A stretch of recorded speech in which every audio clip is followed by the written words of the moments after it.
Good afternoon. I am Beth Potts, the Associate Director of Diocesan Relations for the National Catholic Partnership on Disability. And I want to thank you so much for joining us today as we gather our parish leaders and work on learning what you all are doing to help each other do more.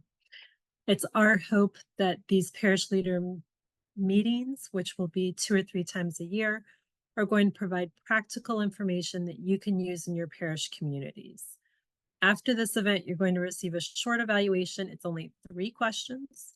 And the last question is very important because it asks you to tell us what you need. Make my job easier and get much better benefit for yourself as well. So before we begin, and I throw it to our speaker, we want to share some information about some upcoming events. Next Monday, we have an event fostering vocations, autism, and the church's call to belonging. And to register for any of these, go to our website, ncpd.org. And then coming up in December, on December 3rd, in recognition of the International Day of Persons with Disabilities, we have a panel called Where Faith and Disability Meet, and the focus is going to be on veterans. And a little over a week later, we have another event. It is an Advent retreat that is for persons living with chronic illness or chronic disabilities and their caregivers. And that's going to be a few hours of retreat and prayer and song designed to help us focus on Advent. And long-term preview, but specifically for this audience, is our next parish leader meeting. And that will be April 9th, 2025. And the focus of that is going to be on adapting faith formation. I have someone who has done this fabulous job of adapting 2 programs, and she's going to walk us through that process. And she's going to share those examples of an adapted faith formation program focused on saints, and also one that was a Bible study.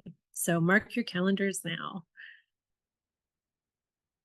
We also have hope to announce a specific day very, very soon, any day now, for a conference that NCPD is putting on, where there will be many opportunities to engage in discussion and learning about working with persons with disabilities in many, many ways. And we expect to be in Salt Lake City and to announce the formal dates, specific dates, very, very soon. So we hope that you will be able to join us in that. It's going to be a really great opportunity. And if you are not familiar, NCPD has a variety of courses to help us all do better across the board in many different areas when working with parishioners with disabilities. And I wanted to start on the general one, then go to that one. So this one, I just wanted to show you we have a variety of courses, and these are some of them, but this is our brand new package. And in this past summer, we had a summer institute that was 8 sessions focusing on different aspects of autism and the church. Very, very, very, very rich. Maybe it just keeps timing on me. Very rich. And so we decided that not all of them would necessarily speak to everybody.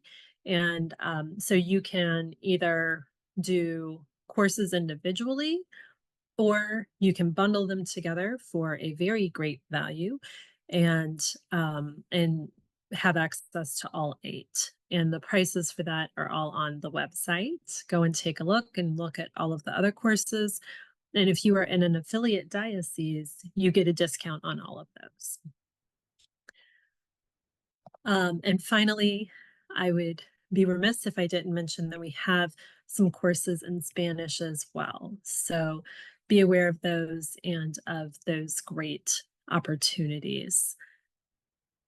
Okay, and and then just another reminder that our next meeting is April 9th. Next meeting of this group of parish leaders is April 9th with that topic of adapted faith formation. And with that, if I can find my stop button, I am going to very, very happily introduce our speaker today. Our speaker is Trisha Bora. So sorry about that. She's the coordinator of Teen and Young Adult Disabilities Ministry in at Saint, and I'm going to pronounce it wrong. I apologize because I can't get out of the German pronunciation. Saint Bridget, I think is how you would pronounce it. Okay, Catholic Church in Johns Creek, Georgia. Trisha has served as the coordinator for her parish's adaptive youth ministry program for 6 years. Along with her family, she was a volunteer mentor in the ministry for 5 years prior to accepting her role as coordinator. In addition to adaptive youth nights and sacramental preparation, the ministry organizes special events throughout the year that you may hear about tonight some. Trisha is very passionate about creating an environment where everyone feels welcome and included and can participate fully in the life of the church. So Trisha, thank you very much. I look forward to hearing this. Take it. Thank you. Thank you, Beth. I'm really excited to be here today with y'all to share something that I am just really passionate about, really excited about, and that is the ministry that exists at our parish for teens and young adults with intellectual and developmental disabilities. I've also invited Kathleen Davis, one of our participants, and Sherry Runyon, one of our parents to one of our participants, to join us to share some of their experiences as well. And I thought I would use the most commonly asked questions that I get from others about our program to describe to you the program and kind of talk through today what we do in our ministry. So the first one is just, what is your ministry and how did you get started? So a little bit of background about our parish. Our St. Bridget is in the Archdiocese of Atlanta. It's a suburban community about 45 minutes north of the city of Atlanta. We're a large parish. We have about 4,000 families, and we're surrounded by other large parish communities. We have lots of parishes in the neighboring neighborhoods and towns. And about 11 years ago, our pastor and one of our youth ministers listened to the families in our parish and developed a ministry, especially for teens with intellectual and developmental disabilities. There was a younger group going through faith formation, and when they got to the age where they would age out of the elementary faith formation, they were looking for something more to do at this next phase. And so the program incorporates peer mentors. It's adapted specifically for the teens who participate, their understanding, their experiences, their gifts, and their talents. The regular youth ministry, middle school and high school are still available for anyone with or without disabilities who would like to participate. But then this other option became available, just something different that could possibly meet the needs of some of our teens and young adults in our parish in a different way. So the name of our ministry is LTE, Special Needs Youth Group. The LTE acronym comes from Life Teen and Edge, which is the curriculum that our parish uses for our middle school and high school youth ministry programs. It's open to anyone who's middle school age and older, and there's no aging out. And this is our mission. LTE Special Needs Youth Group exists to provide a space where teens and young adults of all abilities feel welcomed, loved, included, and valued as members of our St. Bridget Parish community and the Universal Catholic Church. It's a place where we can grow in faith and friendship together, and everyone has a place here. When LTE first started, there were just a few teens and a few volunteers. That first photo that I showed was from, I think, the second year that the program was in existence. This year, we have 26 young people served in our ministry. Of those 26, 8 are originally from other parishes and have come because there wasn't something at their own parish that was serving them well. Some have been turned away at other parishes for sacraments. Some have tried regular faith formation ministries and just found them not to be a good fit. Several of those 8 families have since joined St. Bridget now as their home parish, which is awesome.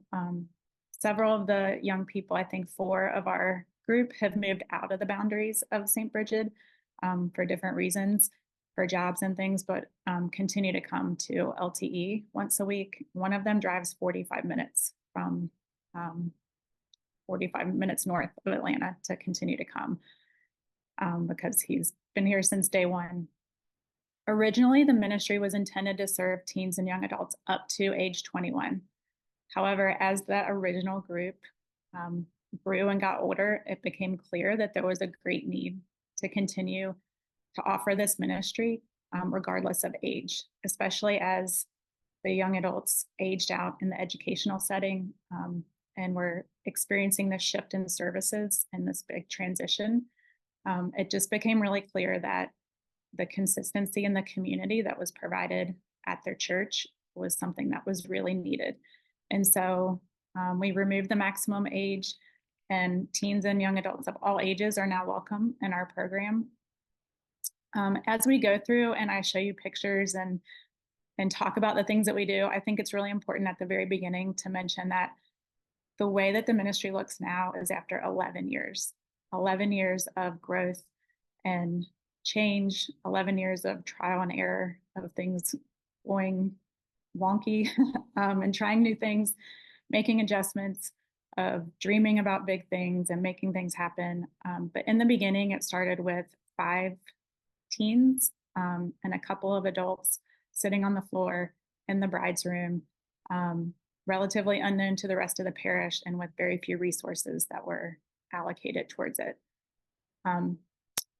This year, I have 20 adult volunteers and 20 teen volunteers who serve as mentors in the program. Now, they don't all come every week, but there's enough coverage so that every week the goal is to have every young person have a one-to-one partner or buddy for the night. My position is a paid part-time staff member, and I'm part of the religious education and youth ministry staff at St. Bridget. As Beth mentioned, I was a volunteer for multiple years. It started when my daughter, who was in high school at the time, was a teen mentor. I joined, eventually my son joined and my husband. And I think really and truly one of the biggest blessings that our family has had was to be able to serve together, all 4 of us in this ministry all those years ago. And my son, who volunteered as a teen, went to college, graduated from college, came back and is now an adult volunteer. And so it's really been a beautiful part of our family for many years.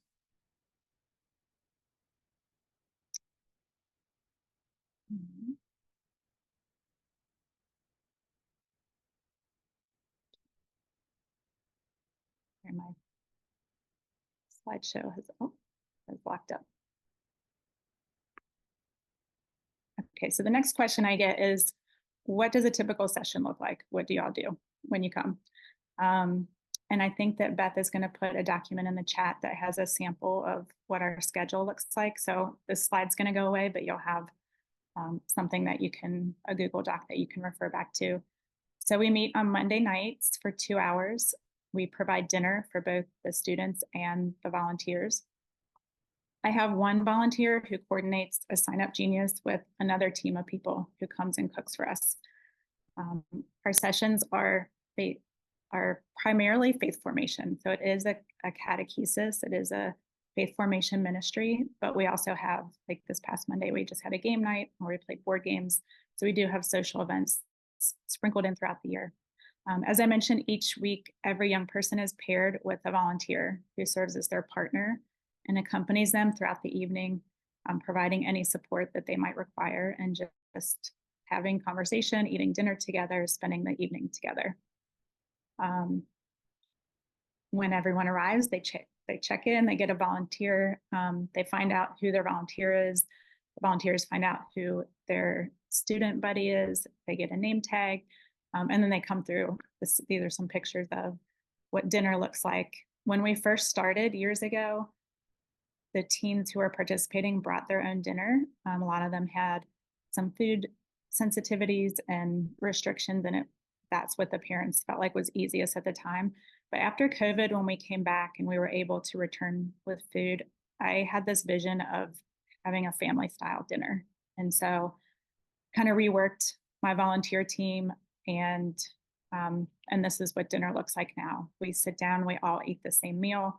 We do have some with food allergies, and we work with the volunteers on that to make sure everyone has a safe meal. But as you can see, the woman in the pink, she's just a volunteer who happened to cook dinner that night. And we get a lot of repeat volunteers this way. They love to be involved. Even if they can't be there every Monday to be a mentor, they love coming and volunteering in this way. After dinner, we gather as a whole group. We have a raffle. We always give away a small prize. We recognize birthdays, and we start the night as in a whole group with a prayer. We usually have some kind of game or activity. In this picture, we were playing Wheel of Fortune to learn about the fruits of the Holy Spirit. But we always, after the whole group, we always have a variety of different things. It might be a skit, it might be a small group, usually some sort of game. And so we do utilize small groups a lot. So I'll introduce something very briefly in a whole group. We'll go to small groups and have discussion, or talk about a scripture story, draw pictures. We also have one-on-one time or reinforcement of whatever it is that we're talking about. Just lots of hands-on activities. In this picture, we were making ice cream. As it turns out, St. Bridget is the patron saint of dairy workers. So we took this opportunity on her feast day to make ice cream. It was really fun. Skits are also a really popular activity with our group. Anytime we can use props for anything that we do this, we usually try to do this about once a semester. We also go visit the sanctuary and learn about things that are related to the liturgy, liturgical celebrations, get to, as you can see in this picture, get to touch and feel the items that are used in liturgy up close and personal. We always end our night with prayer. We do have, well, sometimes we'll do a rosary, a decade of a rosary. We'll go around and share prayer intentions. It might just be a real informal prayer. We do have a perpetual adoration chapel, and we do go as a whole group to adoration, probably about once a month. But we have amazing clergy here, and we get the opportunity probably about once a semester to have our clergy, this is one of our deacons, to bring Jesus and the monstrance into our space and to have adoration in the room in a really intimate setting. And it's just really beautiful. In this next picture, one of the things I absolutely love that our deacons do is to bring Jesus around to each person for a moment to pray up close with the Eucharist, and then to give a blessing. And I took this picture and I remember this moment very vividly because as Deacon Ron walked away, Jason just said, "Thank you." And it was a really beautiful moment. Another common question that I am asked is, what curriculum do you use? And what adaptations do you make to work with this group? And the short answer is that there is not a curriculum, unfortunately, that I've found that really works for our group. But when I started, I had a semester's worth of plans from the previous coordinator. She was working on writing a curriculum with Life Teen, and that didn't get off the ground. But I had this curriculum. I do have a background in education, and so I just kind of jumped in and tried a lot of different things. And I will tell you, a lot of them flopped. Despite my best efforts of plans and backup plans and all the things that I tried, sometimes they just don't work, and we pivot to something else, and that's okay. But what I learned is that through those things that failed was why things didn't work, what I needed to look at to make them go better the next time. Obviously, people don't want to fail at things, but when you do, hopefully you're able to learn and move on and do better the next time. So each week when I plan our activities, I think about what accommodations and adaptations are necessary so that everyone in the group can be engaged. And you'll see as I share more pictures, we have a very wide variety of physical abilities, and we also have a wide variety of cognitive abilities as well. And so I really need to think about reaching all the different learners in our group, which might sound daunting, but actually in a single night, I just try to do a lot of different things. And in the course of an evening, if I read a story or show a visual or have small group discussions or play a game, something that we do is going to reach every learner, hopefully, in the course of an evening. I also need to consider for those participants who are wheelchair users or have fine motor skills challenges, how they can fully engage as well as, and also consider those who might be nonverbal and how they can be engaged. And as I've gotten to know these teens and young adults, it's gotten easier because I have a lot of the same people every year. And as I get to know them, I get to know what works well. One of the moms in our group is a special educator. And so she has shared social stories with me. She shared visuals. That's been really helpful with strategies with some of our friends and a few tricky behaviors that we've had in the past. Another little practical thing was electric scissors on Amazon. They're actually like sewing scissors, are really, really handy for those who have a difficult time holding and using a regular pair of scissors. So all that being said, we've done semesters on the sacraments and the Holy Spirit. And one of my favorites was the emotions of Jesus. We've done Catholic social teaching. We've talked about the virtues and the saints. We did a whole year on Mary. We always talk about the liturgical celebrations that are, coming as we go through the semester. But really, and I know Kathleen's going to touch on this in a few minutes when I turn things over to her, but what I really strive is to provide the richness of our Catholic faith that's not watered down. It's accessible, but it's not simplified. I know that these teens and young adults desire and deserve the same encounters with our Lord that we all do. And we even have a few teens who come who aren't Catholic, and to just see how they receive all of this, even the whole year on Mary, on the Blessed Mother, has been really, really a blessing for me. But for each time that we meet, my goal is fellowship, learning a little bit about our faith, and praying together as a community. And I thought I'd share just a couple of specific examples of things to kind of give you a visual. This is last year during Advent, we did Stations of the Nativity. This was not my original idea. I did find it from another parish that used it as a family faith event for their faith formation. But basically it was having a station for each person that played a part in the story of Jesus's birth and Jesus's life. And from Mary and Joseph to Jesus himself, to Elizabeth, to even John the Baptist. And so there was a hands-on activity along with a prayer and little thing at each station. The one on the left, Connor is hammering golf tees into a foam floral block. That was part of the St. Joseph activity. So that was, and then the stations were just set up all around the room, and participants and their volunteers just moved throughout. This was another activity we did, which I think the full lesson plan is in the document that Beth is sharing. It was on the fruit of the Spirit, faithful or gentleness, excuse me.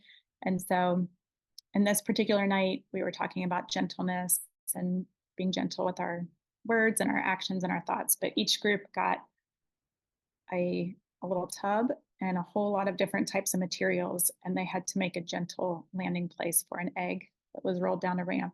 And so this was them working on that, and testing out, and I think all of the eggs did make it unscathed that night. Um, so just a few concrete examples of things that we've actually done together as a group. And at this time, I'm going to turn things over to Kathleen for her to share for a few minutes about her experience.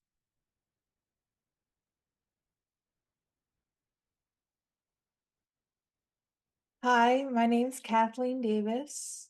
I am 20 years old and I have autism, bipolar, and anxiety disorder. My life before St. Bridget Disability Group was that I've been part of different groups ranging from youth group to Sunday fellowship. I joined a youth group and was friendly and kind to everyone, expecting to make at least one friend. However, no matter how hard I tried, they never talked or hung around me. I questioned myself, wondering why people didn't want to approach me. It made me feel bad about myself. I thought things would be different in an adult setting. However, when I went to the Sunday fellowship group, no adults sat at my table, even though all the other tables were filled with people. I have been rejected by my peers at my Catholic church. I opened my heart only to be forgotten weeks later. This experience left me feeling isolated and disheartened. Then, someone recommended me to join St. Bridget Special Needs Group. Being part of LTE makes me feel valuable. By always having a buddy at your side, it becomes easier to let your guard down and be yourself. When you, as a person, are able to be heard and seen without worrying about any judgments.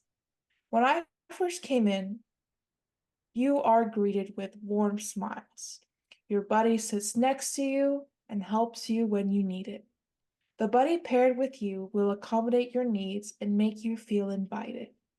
This sense of belonging and support has been incredibly uplifting, knowing that I have a group of people who genuinely care about me and my well-being has made all the difference. Being part of St. Bridget's Disability Group has grown my faith. At LTE, we learn about our faith through fun games and wind down by going to adoration or praying the rosary. I feel I grow closer to the Lord when I pray as a group. We learn more about our faith in easy, understandable ways, ensuring everyone can learn at their own pace. To make learning more engaging, we have interactive games that we play as a group. Some of the games we have played in the past include creating a poster of the topic discussed, reenacting a Bible scene, or playing Wheel of Fortune. The games vary with each new topic, helping us make our faith more relatable and easy to grasp. These interactive approaches has deepened my understanding and connection to my faith. What I would say to other parishes starting a similar group is that it is important to create a safe and welcoming environment for those interested. For me, what makes LTE special, it's buddy system, where each member has a friendly buddy paired with them. Having dedicated volunteers who can give their time and energy to make the group experience special, as well as having well-trained volunteers so that each member can be helped in their own way, ensuring no one is left behind and everyone is included in the group. Also, making all of the activities accommodating to everyone. Since joining the group, it has provided me with a sense of belonging, support, and deeper connection to my faith. The buddy system, the engaging activities, and the welcoming environment are all that make St. Bridget a one-of-a-kind group. Thank you, Kathleen. Thank you so much for sharing that. I'm going to move next to another topic that I'm asked about a lot, which is preparing for sacraments. And obviously the sacraments and making sacraments accessible to everyone is the most important reason for us to be there. Um, and I think it's even just as important to make sure that we are intentionally inviting everyone to participate. Of the 26 young people in our group, the majority have been prepared for the sacrament of confirmation in our ministry and have received it in a way that was adapted to them in collaboration with their families. So even if they were prepared and went through the formation in our group, some of them received with the regular high school confirmation class at the regular confirmation mass with the bishop. Others have had a small mass in the chapel, which is their family and our pastor celebrating because that was what their preference was. I try to approach sacramental preparation and the celebration of sacraments on an individual basis with each family. Beth mentioned at the beginning the courses. I cannot recommend enough the NCPD course on sacramental preparation. I took it about a year and a half ago, and it really changed the lens that I use when I approach sacramental preparation. Most of all, it really just shifted my thinking from what do I have to cover in order to prepare these young people for confirmation to how I can provide a real and meaningful encounter with the Lord to them. And so if you haven't taken it, I would highly recommend. Last year, after I took that course, on the weekend of Pentecost, we had 4 young people and 1 sibling of one of our young friends receive the sacrament of confirmation. And one of those young men, Keenan, who is on the left in this picture, also received his first Holy Communion. So a few weeks before the Mass, one of our deacons, Deacon Ron, who was in the other photo, he brought in chrism oil for everyone to smell so they could experience what the smell would be like of the oil they would be anointed with. He also practiced anointing their foreheads with olive oil so they could get the sensory experience that they would get on that day. We had a wide variety in those 4 of verbal abilities represented. And so one of the young men read his responses from a note card. One of the Marianne, she had her sponsor answer for her.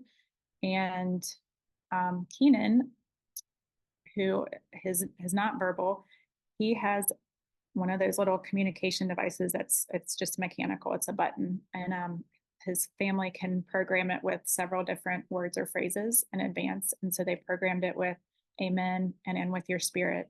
And he had it by his head. He can activate it with his head movement.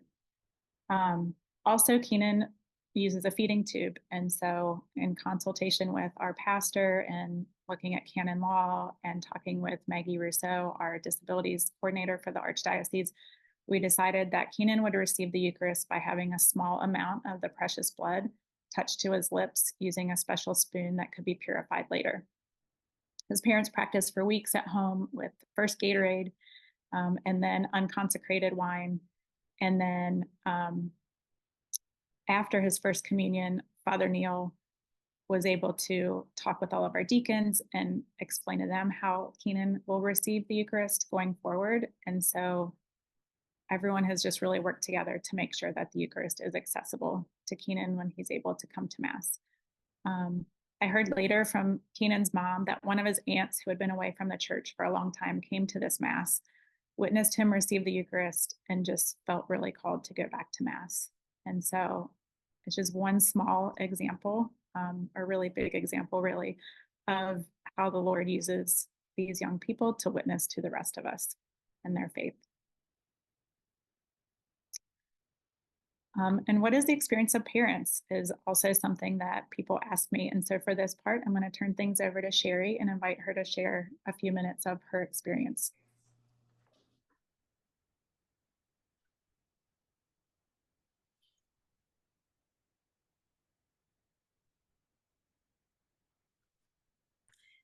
Thank you so much, everybody, for your time.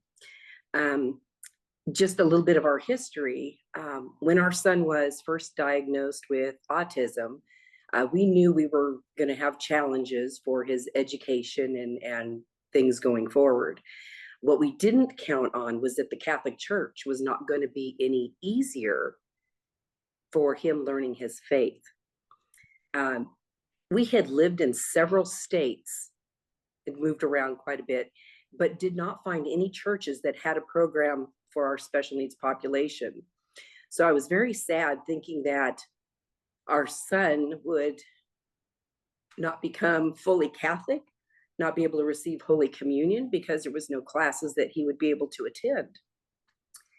And I just kept thinking about Matthew chapter 19:14. Jesus says, "Let the children come to me and do not prevent them, because the kingdom of heaven belongs to such as these."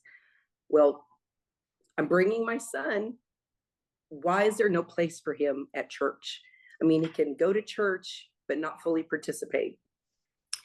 So when we finally moved here to Georgia to be closer to family, we found St. Bridget. And we ended up finding a new class for special needs that was starting. It consisted of 5 kids, and my son was 10 at the time. And this class sat on the floor in the library, and they were teaching them about our faith. After a couple of years, a few of the kids had moved away, and our son was then moved to a regular PSR class with a buddy helper sitting by his side. This was not perfect, as it was too large of a class, and it was overstimulating for him. He was not able to wasn't able to keep his attention. So about 10, 11 years ago, after this, a new LTE class was starting, which was the self-contained class that Trisha's been describing. And it was so much better suited for his faith formation. Then Trisha took over the class 6 years ago, and this program has become so much more. Trisha understands how to teach our teens, not just with words, but visually, hands-on activities with music, games, and other methods. And as she was saying, our priests and deacons come and visit the class and see our teens. She teaches the same curriculum as Life Teen, but modified so that they are able to understand it in their own way. Each teen has a buddy to help them out where they're needed. These teen buddies and some adult buddies, they are truly, truly wonderful people. They just love our kids. And I can't say enough about how wonderful they are. They're, at least for my son, he's not able to attend the regular Life Teen class because it's too large. The pace is too fast, and some of the topics is beyond his understanding. So this broken down into terms that he can understand, slower paced, and different ways of learning has just been a blessing. And at the end of class, when the parents start arriving to pick up our kids, we just love hearing the singing, the music, the laughter, the fellowship that we hear coming from the room. It just touches our heart. But then you contrast that with seeing them walk down the hall to the chapel so they can spend time in adoration. And this noisy, fun-loving, loud group will suddenly become silent and respectful, understanding that they are in the presence of our Lord. They are in a special place where Jesus is present. They understand that. Our son's learning about our faith so much better than I would be able to teach him myself.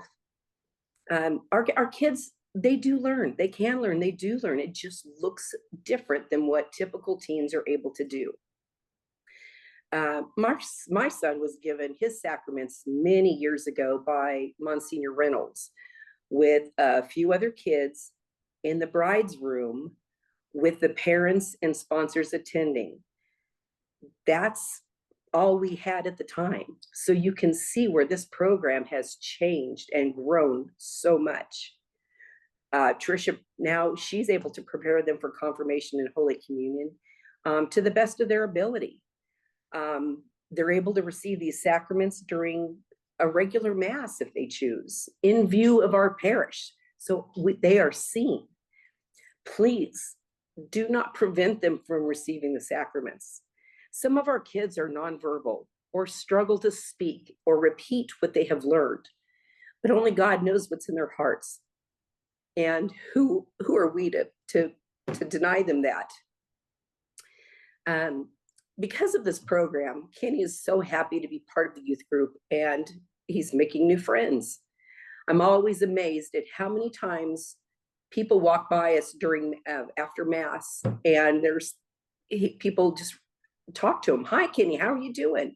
And it's not just the kids, but it's adults as well. Everybody at our church knows me as Kenny's mom because he's just out there in the community, and so many people know him now. Kenny has felt accepted and part of the church and wants to belong. And his younger brother was an altar server. So Kenny said, I want to do a job too. So he asked to be an usher. So one of the LTE volunteers took him under his wing and coached him. Kenny takes this job very seriously, and he always wears a suit and bow tie to Mass. I get comments almost weekly about what a great job he's doing. I'm so proud of him, and I tear up sometimes watching him do this. Once at another Mass, I had an usher ask me, what do I say to him? I said, just talk to him like you would any other person. But when it's time for the instructions, just give them simply and a few at a time. Sometimes people are afraid to talk to the special needs community. I just let them know, treat them like you would anybody else. Just make sure to look them in the eye and talk to them. If you need help or clarification, or the person is nonverbal, the parent or caregiver will step in, but give them the chance to respond themselves. I know some parents who do not bring their special needs children to Mass because they sometimes make noise. They talk out loud, they wiggle, it's hard to sit still for an hour. They stim, as in maybe a rocking motion or repetitive motions, and they don't want them to be a disturbance or a distraction. So our church needs to just love us all unconditionally. St. Bridget is trying to accommodate those with disabilities and the elderly by making it more accessible. They installed an automatic door so that people can enter more easily with wheelchairs, walkers, canes, strollers, without having to navigate the big heavy doors. Tricia has also made a resource page on our church's website for our parents to include things like doctors and therapists, services, job coaches, and things of that nature. She has offered us Q&A sessions to see what the parents need. She's facilitated a class for us parents on the body and beyond, human sexuality for people with developmental disabilities from a Catholic perspective. It's difficult to teach our children about these things, but to do it in regards to our faith as well, this was definitely helpful. And then she just does so much more. She goes so above and beyond. So for instance, when we are post-COVID, prevented many of our kids going to a prom, she organized one, and it was amazing. Our kids see what other typical kids get to do, like proms and things like that. They want to do the same thing. So to have this prom, oh my gosh, it was just beautiful. And we're going to be having their third one next February. Trish is also organizing our third annual trunk or treat for our special needs population this month. So Trisha also gets the other ministries involved by volunteering or helping to serve food or with funds to help with these special events. There are so many ministries for the parishioners, but what about our kids? After high school, they are dumped out of the only system they've known. So then after church, what is there for them? Please don't let them age out of this ministry, is what my prayer was. They need something. They need to belong. They need a community. Not every ministry will have a place or something to do for someone with special needs. But if they could just reach out to their youth minister and ask, how can we help? It's a start, but so much more can be done. We are so blessed in our parish to have such wonderful priests and deacons and parishioners alike. And we're getting out there. My son is an usher. I know a couple of our kids have been altar servers, so they can get out there and be part of the parish. So the point I'm trying to make is, don't be intimidated by everything that Tricia has accomplished. It has been a long time in building, but it has to begin somewhere. Just start. And no matter how small it is, started with 5 kids on the floor, now we have 26 participants. If you build it, they will come. I do still see others in our parish that would benefit from this program, and I try to reach out to them, but it just takes a little time. So don't give up, have faith, and just keep trying. Thank you for your time. Thank you, Sherry. Sherry touched on a lot of these things in the next photos that I was going to share, so I'll just kind of scroll through them because I know that we need to go to our breakout session very soon, and I want to end with some practical ways that people can think about getting started in the ministry if they, if you don't already have a ministry at your parish and you're wanting to start one. But some of the things that Sherry mentioned that we've had in the past that have involved the community and other ministries. And there's Kenny is the Joker right there in that picture, Sherry's son. This was our trunk or treat. These were some pictures from prom the past couple years that got lots of different ministries involved in helping with that. And we also had a carnival last summer. Again, lots of community participation. So I've had people come visit from other parishes locally and ask, okay, now this is great, but what do we do? How do we start something if we're starting from scratch? And my advice, if you are starting from scratch, would be is the number one thing I think, and Sherry touched on this, is talk to parents. Find out who the families are in your parish who are affected by disability, invite them to come, have a coffee, have some event that they can come to, and ask them what they need, ask them what their children, their teens and young adults need, and listen, and really listen. Collecting resources is right up there, and Beth is going to drop something in the chat, a document that I've started collecting resources. One of the biggest ones that I think everyone should read is the Conference of Bishops statement on the celebration of sacraments with individuals with disabilities. They are in the process of revising it currently, and a new revised statement will be out sometime, undetermined amount of time in the future, but there is one that exists that you can familiarize yourself with, as well as the clergy at your parish. I can't recommend the courses on NCPD enough. They've really, I try to take everything that they come up with and that they offer. When it comes to selecting someone to be in charge of this ministry, I think people get scared because they say, well, I don't have a degree in special education, or I don't have experience with this. I also do not have a degree in special education. I do have a degree in early childhood education, which is helpful. Having someone with a background in special education or with working with the disabilities community in some way is great, even if it's just a resource or someone that you can lean on and ask questions and advocate for your group. Inviting those initial volunteers is also really crucial. We can put things in the bulletin, and we do, for things like trunk or treat, and we need volunteers to help staff this, but the core group that are going to be working with the ministry and that you are going to work very closely with, as you all know, being in ministry already, the personal invitation is the best way to find those few people that are really going to be your go-to consistent volunteers and help you with this from the beginning. Budget and schedule, those are practical things that everyone has to, the reality of ministry. But what I would recommend with budget is finding one of your large ministries in your parish, like Knights of Columbus.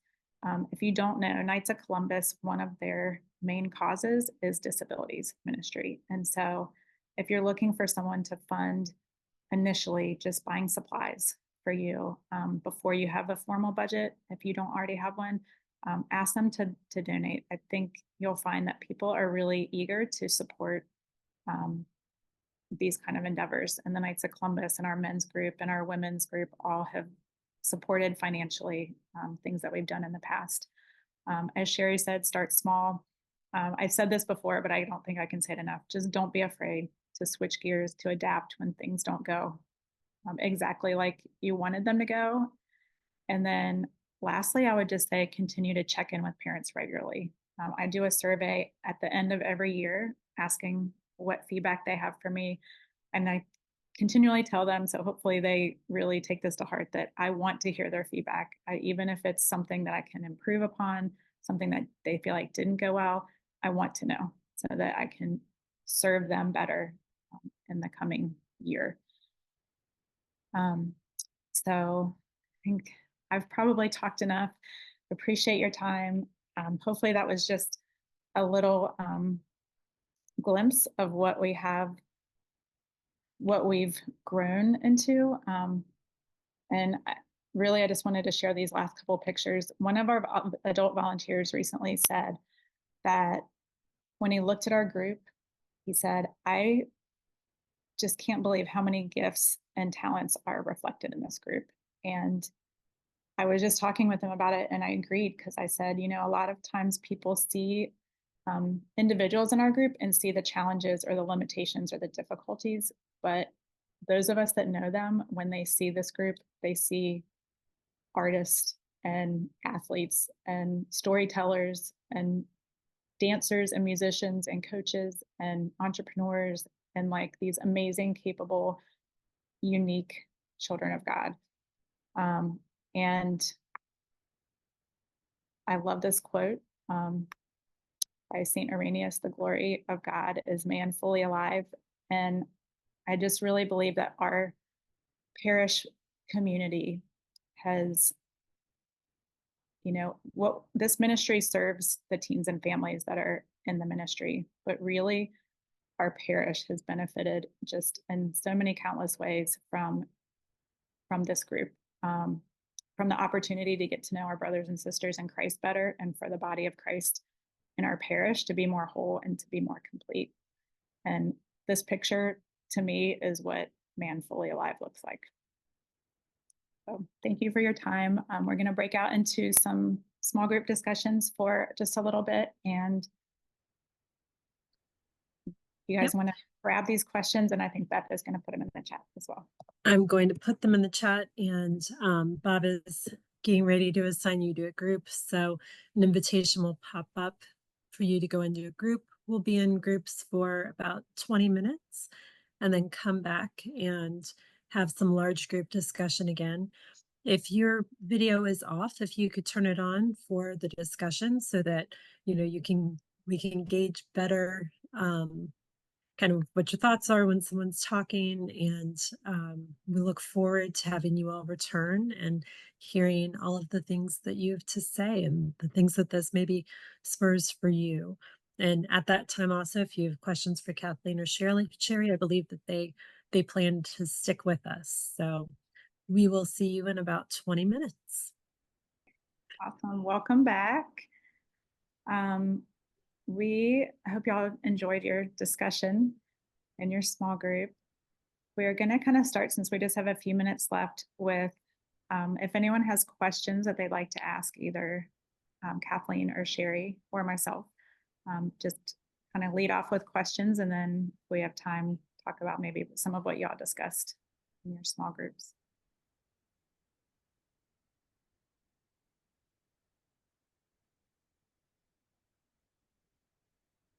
Doesn't look like there are questions, which is not necessarily a bad thing. So yeah, no, we can get to what you all shared. Yeah, if someone from each group maybe could just share a little bit about what y'all discussed.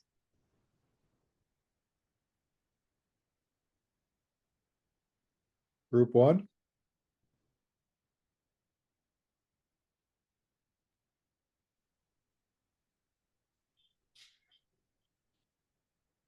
don't know what group we were in. Oh, We were okay. in one. Go Sorry. You were ahead. one. Go ahead. Natalie's group. How about Natalie's group? Natalie's group. Yeah. I'm happy to report if that's okay with Natalie and Thank you. yeah. Oh, so just with introductions, right? So I'm from the Archdiocese of Milwaukee, and then we have Pittsburgh and Phoenix also in our group, and Excuse I me, guess Philadelphia. I have to make that Philadelphia. distinction. Philadelphia, not Pittsburgh. Oh my God, thank you. That's not the same. It's definitely not the same. So I'm glad you corrected it. I apologize. I wrote it quickly. Yeah, we and just our roles and how we're looking to just help support, right? Parishes to serve the needs of those with differing abilities. And I was just sharing with the group because I've previously in my role as a director at the parishes, like we had spread groups, spread in our parishes, and my formation in Chicago to be a catechist, a spread catechist. So I just sort of helped them to. They asked what spread was like, or there's an interest or the connection between spread and catechesis of the Good Shepherd. So just kind of explaining my little bit of formation on what a typical spread group meeting would be like, and but some of the things that we thought, well, I also saw as really beautiful, and what Trisha shared and what my experience with spread was, is this one-to-one relationship that it's so important to that I saw the beauty of it in spread, that there's a spread friend and a catechist, and it's always one-to-one. And so, no one ever feels like they're alone or isolated, like they're always with someone walking and accompanying them throughout their experience, and just how personal it is. Yeah, that was one of the things that we talked about. Natalie, feel free to chime in if I'm missing other things as well. No, that is really where we spend a majority of our time, because I'd heard of it before this spread program, but to hear it repeated, it's like, okay, maybe this is something that I do need to look into a little bit more. But just as a logistics question, so I'm the director of the Office for Persons with Disabilities in the Archdiocese of Philadelphia, but I also do youth and young adult ministry at the parish level.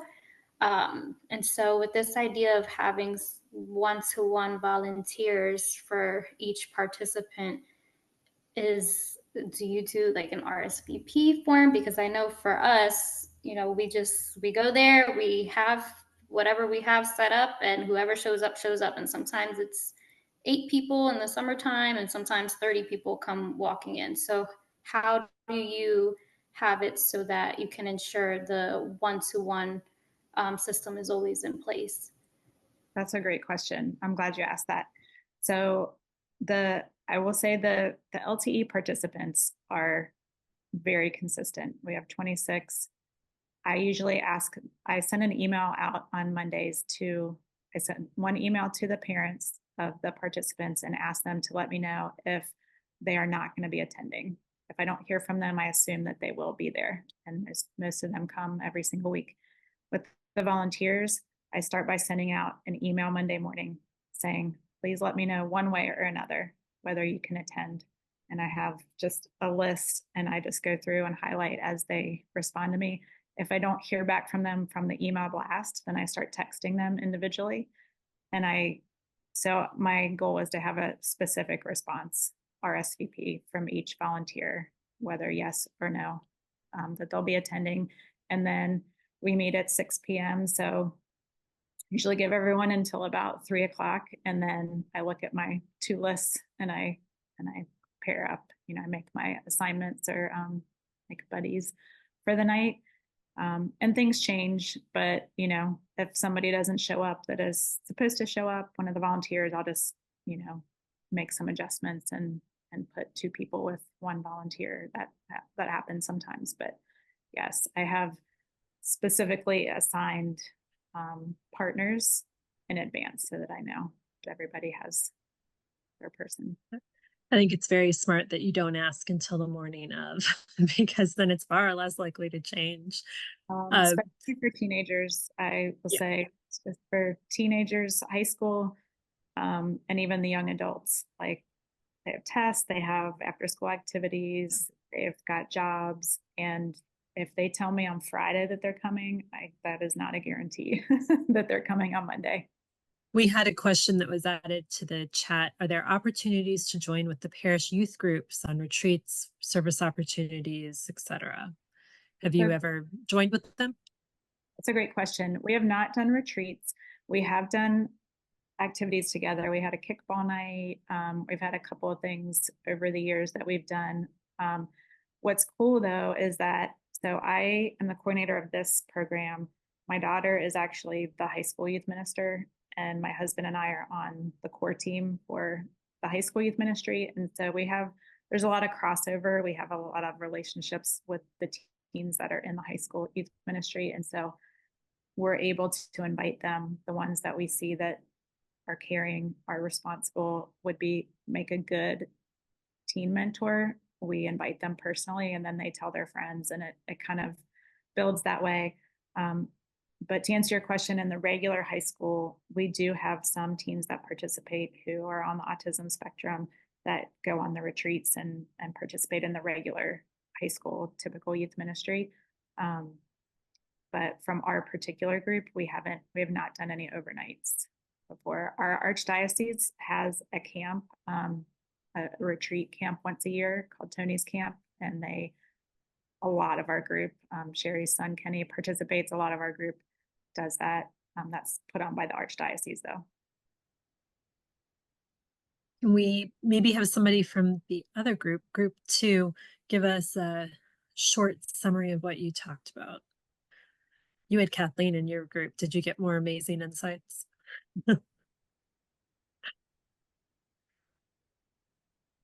You were Patty.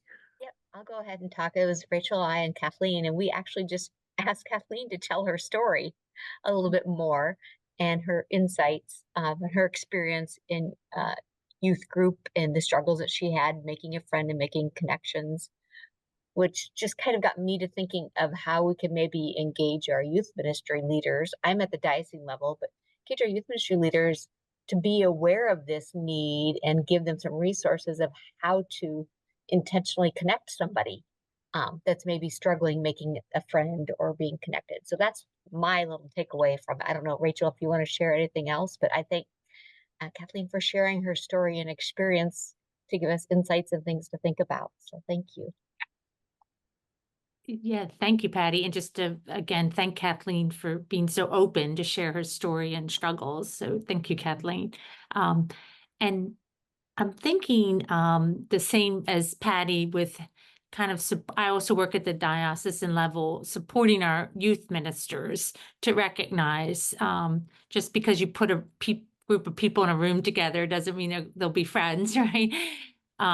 So how do we be intentional, and especially if people are feeling left out or not connected?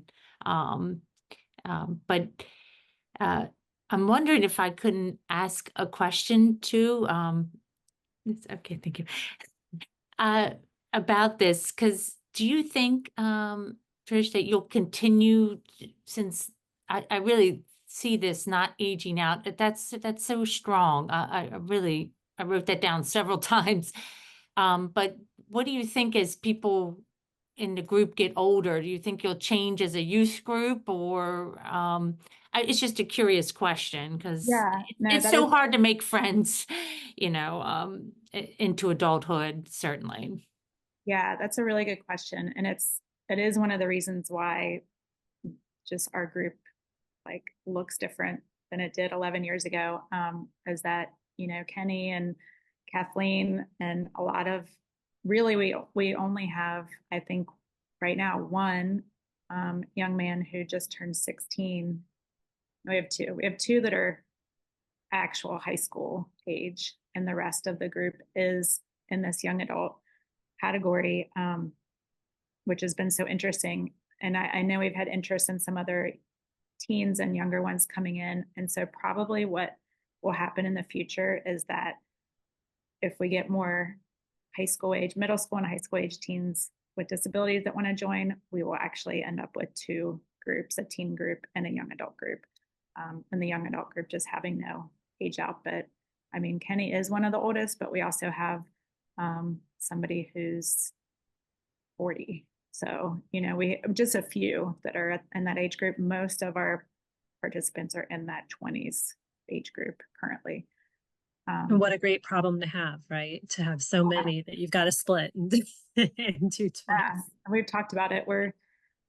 Although our church building looks really big from the outside, it is actually doesn't have a ton of meeting space, and we're in the process of expanding to a new building, hopefully like breaking ground any day. I just saw the stripes on the pavement out there.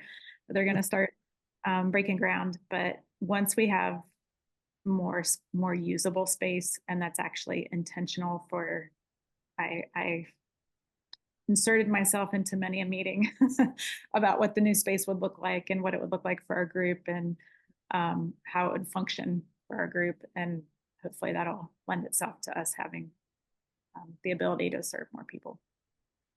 Well, I hope that this has been as fabulous an hour and a half for you as it has been for me. And I want to thank Trisha again, and Sherry and Kathleen for being with us and sharing so much of their work and their story and their lives with us.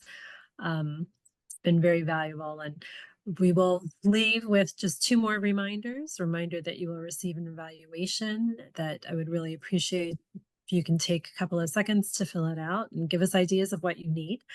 And also that the next parish leadership meeting's April 9th. And so to please spread that with your other parish personnel, adapting faith formation. So thank you so much for spending this time with us, and have a fabulous rest of your day.